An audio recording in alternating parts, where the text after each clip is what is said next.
નમસ્કાર મિત્રો, હું છું કોમલ કુમાર શાહ.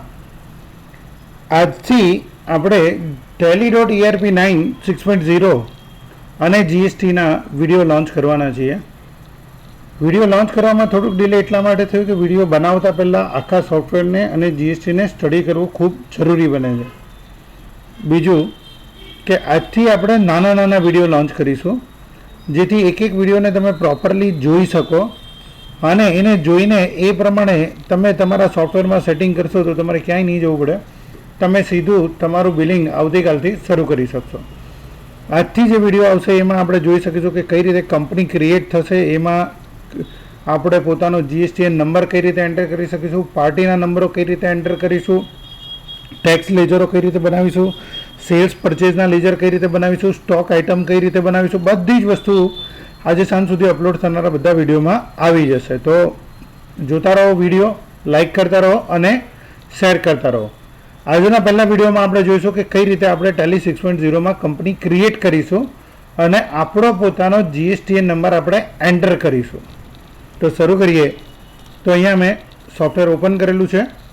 અહીંયા હું એક કંપની ક્રિએટ કરું છું.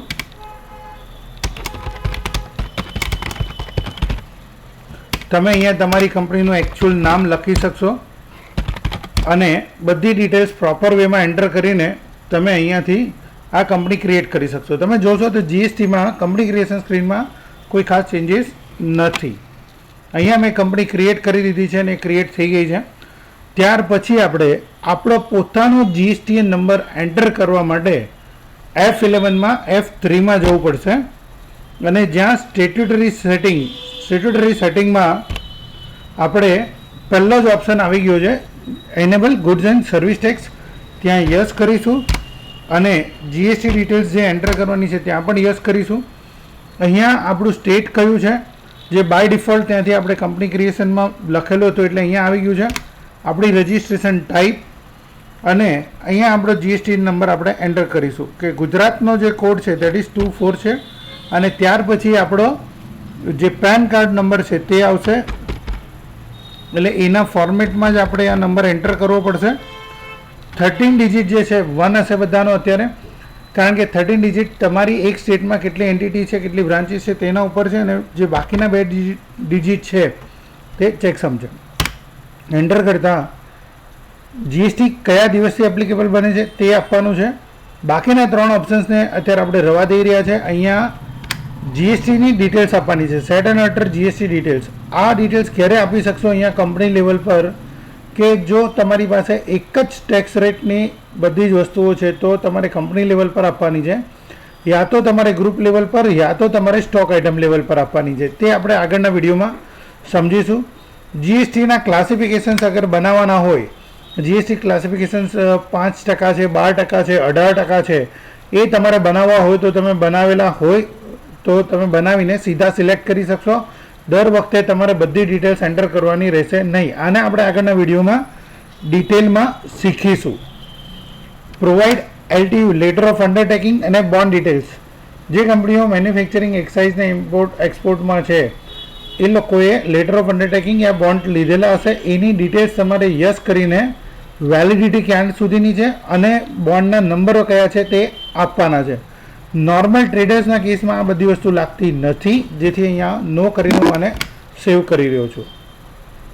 આટલું કરવાથી આ જે છે તે બધી ડિટેલ સેવ થઈ રહી છે અને મેં મારી કંપની ક્રિએટ કરી દીધી અને એની અંદર મારું જીએસટી સેટઅપ પણ થઈ ગયું. એટલે આટલી વસ્તુ સાથે આપણે કંપની સેવ કરી રહ્યા છે. હવે મહત્ત્વની વસ્તુ છે કે આપણે પાર્ટીઓની અને આપણા જે સપ્લાયર છે અને કસ્ટમર છે તેની ડિટેલ્સ કઈ રીતે એન્ટર કરીશું. તો એ ડિટેલ્સ 3 રીતે આમાં એન્ટર થઈ શકશે. પહેલું છે કે તમે લેજર બનાવતી વખતે લેજર ક્રિએશન સ્ક્રીન પર તમને જીએસટીના ઓપ્શન આપેલા છે. આપણે જોઈએ ફટાફટ. તો લેજર ક્રિએટ કરીએ છીએ, એક લેજર ક્રિએટ કરીએ છીએ. અહીંયા આપણે આપી દઈએ છીએ પાર્ટીનું નામ, કઈ ટાઈપની પાર્ટી છે, સપ્લાયર છે ઓર કસ્ટમર છે. તો હું આપી દઉં છું સપ્લાયર છે અને તમે માર્ક કરો તો મને અહીંયા એક બીજી સ્ક્રીન બતાવે. અહીંયા એક ઓપ્શન આવી જશે set and alter GST details. એટલે પાર્ટીની ડિટેલ્સ, પાર્ટી કઈ ટાઈપની છે, કમ્પોઝિશન છે, પાર્ટી કન્ઝ્યુમર છે, રેગ્યુલર છે કે અનરજિસ્ટર્ડ ડીલર છે, એ પ્રમાણે તમે ડિટેલ્સ અહીંયાથી એન્ટર કરી શકશો.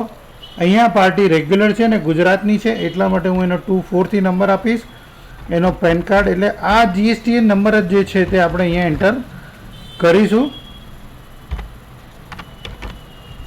અને પાર્ટીની ટાઈપ, પાર્ટી ડીમ્ડ એક્સપોર્ટમાં છે કે એસઇઝેડમાં છે, એ તમારે નક્કી કરીને અહીંયાથી સિલેક્ટ કરવાનું છે. અને ઈ કોમર્સ ઓપરેટર હોય તો યસ આપવાનું છે, અધરવાઇઝ નો આપી શકશો. એટલે આ રીતે આપણે પાર્ટી ક્રિએટ કરી રહ્યા છે. આ મેં ક્રેડિટર ક્રિએટ કરેલા છે, એક્ઝેક્ટલી સિમિલર વે હું ડેબિટર્સ અને આપણા જે છે તે કસ્ટમર્સ પણ ક્રિએટ કરી શકીશ અને એના નંબર અહીંયાથી એન્ટર કરી શકીશ. એટલે આમ ફેઝ 1માં આપણે જોયું કે કઈ રીતે આપણે પોતાનો નંબર આપી શકીએ છીએ અને કઈ રીતે આપણે પાર્ટીઓના નંબર આપી શકીએ છીએ.